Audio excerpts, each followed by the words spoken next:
In this feature preview from Curiosity Software, we're going to look at ModelGPT, how you can go from text to tests in minutes.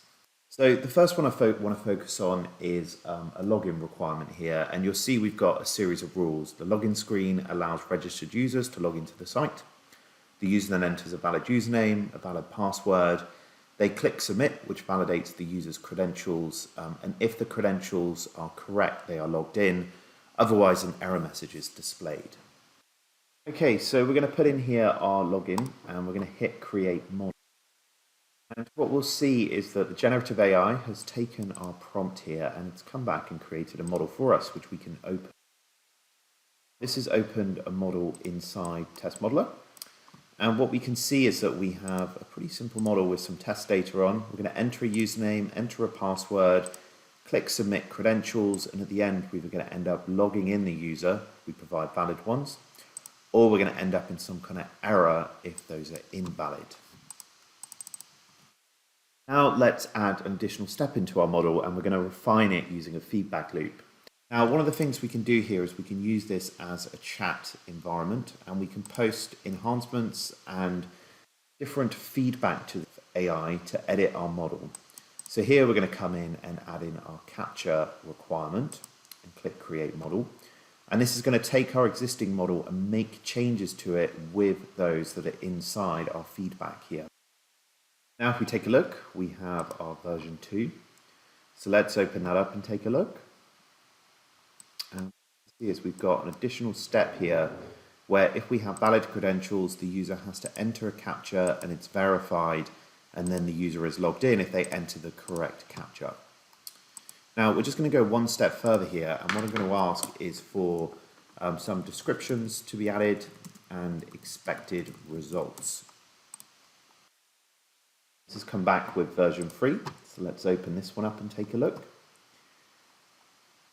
We've got exactly the same model here, but if we take a look, what we'll see is we've got more descriptors. Instead of just enter username, we're now saying the user enters the username, they enters their registered password, they click the submit button, the captcha, and at the end we have our expected results. The user is successfully logged in or they end up in some kind of error.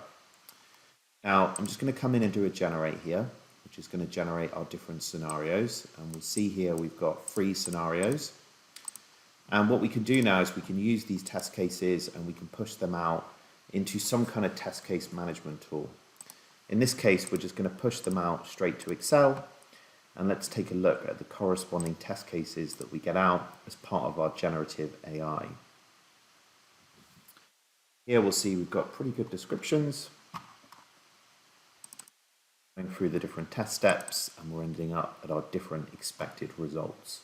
Now let's look at a bit more of an advanced example, which is for a drinks promotion. So the promotion requires customers to run a minimum of 10 miles per week in order to qualify for a free drink. Customers must track their miles and present the results to the cashier in order to receive the promotion. The promotion is valid for a limited time period and is only applicable for selected drinks as determined by the establishment. Also, customers must be 18 years old or older to participate in the promotion.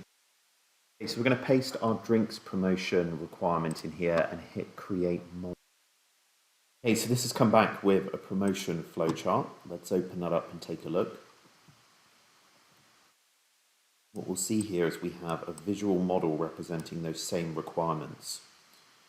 And at the end, the customer either ends up receiving their drink promotion or they do not end up viable for it. The final one I want to look at is around automation.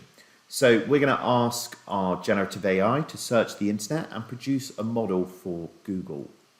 The final one we're going to put in here is to search the internet on Google. So let's hit create model. Okay, so this has come back with an example model. And if we take a look, what we'll see is initially this has just come back with a model that can open the URL, and there's no automation in here, but it does have the right structure to go and perform a search. So we're going to give a bit of feedback here to add XPaths for automation. And let's see what happens. Okay, version 2 has been created. Let's open that. Let's see as we now have some automation in here We're going to go and navigate to the Google site.